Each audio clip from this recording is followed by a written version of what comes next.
halos lahat talaga ng auditions, pumupunta kami. Kahit pinapagalitan namin ng papa niya na parang, yung hirap mo ng auditions, gano'n. Siyempre, malayo kami, tiga-Bulacan pa kami, gano'n. Tapos parang, wala naman napapala talaga, di ba? Kasi hindi namin nakalain na kahit paano may mangyayari. Started as parang laro lang, sige trip lang, yung gano'n. Pero hindi namin ini-imagine na balang araw, magiging totoo lahat. Ano yung mga hindi mo makakalimutan ng mga panahon na ginagawa mo lahat ng mga yun? Siyempre yung pagpipila po kayo. Madalas oo. Balita ko, parang umabot ito sa 200 yung pila. Opo, dyan sa ABS yung sa may pilahan ng mga audience po. So, naranasan mo yun? Naranasan ko po yun. Kapag every time na, lalo na po ngayon, every time na pupunta ako sa spot na yan, sabi ko, dito din ako nagsimula. Doon ko po naranasan na nasa 200 plus ako, pipila ako for Going Bulilit auditions po. Or anong oras nagsisimula? Umaga hanggang? Umaga po, tapos hanggang sa gabi ka na may salang, tapos hindi naman ikaw yung makukuha. Sabi nga ni Mama, doon po ako naniniwala sa hindi mo pa ito panahon.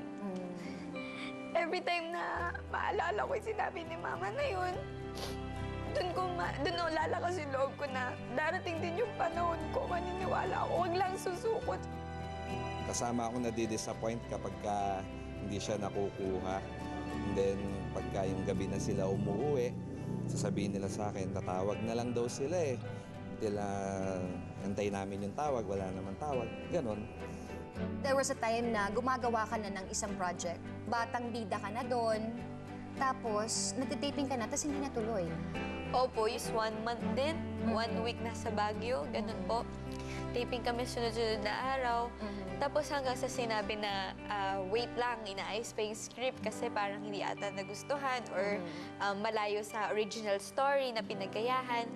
So, inaayos po nila, inaayos hanggang sa naging next year na wala na po kami Tapos bilang take 2, nangyari na naman. Sabi ko sa sarili ko na parang, mali ba yung acting ko? Hindi ko ba ginawa ng tama? Hindi ba nila nagustuhan?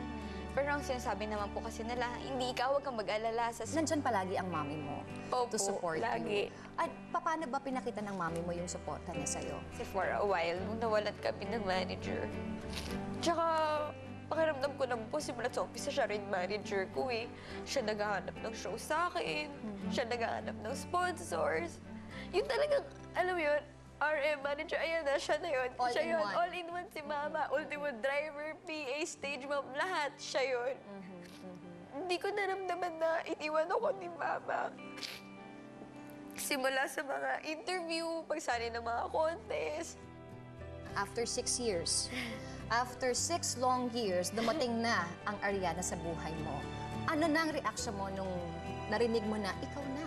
Title role, sa'yo na itong show na ito. Ko, tuloy na ba yan? Baka mamaya katulad lang din yan nung 2 shows ko na na-shelf. Hindi ko alam, hindi ko alam kung maniniwala ba ako. Noong una parang In denial ka pa? Parang hindi ko masyadong totoo? pa rin eh. Nung na siguro po, nung mga time na ini-interview na ako ng The Bus, ng mga ganun po, ng okay. kung ano.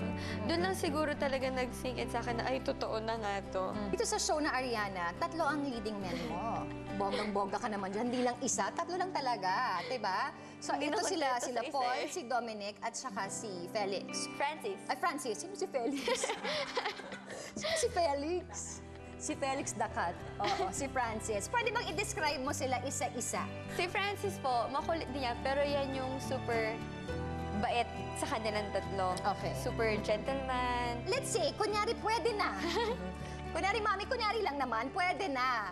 Tapos, kunyari, yung 3 manligaw sa'yo. Sandali, yung 3 ba wala pa Bilis. manligaw sa inyo? Sa'yo?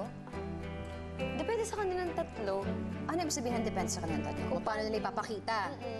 Ano bang gusto Paano yung mo? care nilang 3? Kailangan isa lang. Sa'yo, sino yung mas cute? Siguro kay Francis po. Bakit? Kasi nga siya yung tipong napakakulit na lalaki, pero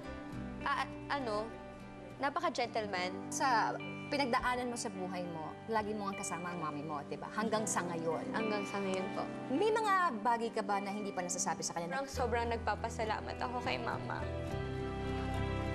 Kasi kung wala siya sa tabi ko, panigurado wala ako dito ngayon. hindi ako si Ariana ngayon. Thankful ako na siya yung nanay ko, kaya...